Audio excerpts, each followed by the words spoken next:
Nagulat ka ba dun sa Katniel? Yes, okay.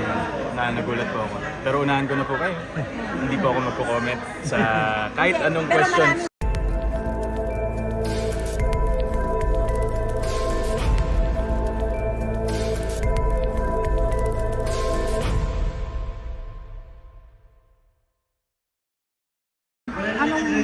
Nagulat ka ba dun sa Katniel? Yes, okay. Nagulat po ako. Pero unahan ko na po kayo. Hindi po ako magko-comment sa kahit anong Pero questions. maraming fans nagre-request, muli kayo magtambal niya. Well, Ayun na lang daw ni Catherine. Ben na lang daw. Nirereto ka daw kay Catherine. Wala na siya nasagot. ako po, parang respeto ko na lang po sa kanilang dalawa if I just keep quiet po with this issue. Pero tingnan na lang po natin kung ano magiging turnout. Pero sa ngayon, parang they deserve the space that they have, they need to go through. Comment ka na lang doon sa mga may gustong magtambal uli kayo. May mga nag-ship na yung kayo na at Ben na lang daw. Ayoko pa rin po mag-comment doon.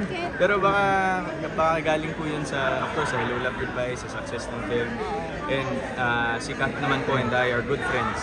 So, kumbaga, we'll never know po what the future holds. Pero yun nga po, kasi medyo mainit po yung topic. Baka maisali po ako ulit. Ako po yung mabash. Ayoko na po nang nababash. So, tatahimik na lang po ako sa issue na yan. Kasi ang dami mo kasing ginagawa and napaka-successful. Parang meron ba sa point sa buhay mo na naisip mo, parang unfair ka sa sarili mo dahil hindi mo na bibigyan ng time person. Matagal ko na po kasi yan talagang iniisip. Pero yun nga, hindi ko na siya kontrolado kasi parang doon lang po muna ako sa opportunity. Like, I started my own company and since wala pa po kaming 1 year and daming opportunities po na dumadating, sayang naman kung hindi ko po siya i-grind. Then So bakit si Heaven? hindi siya part ng priorities mo. Sa ngayon po, hindi po. Sa ngayon. So hindi po kasi dumating nung naghanap So wala. Hanggang sabi mo nga kanina, yung girl, kasi nga hindi naman dumarating. So are you just waiting for the Lord's right girl for you? Opo, kasi ako naniniwala po ako sa right timing talaga.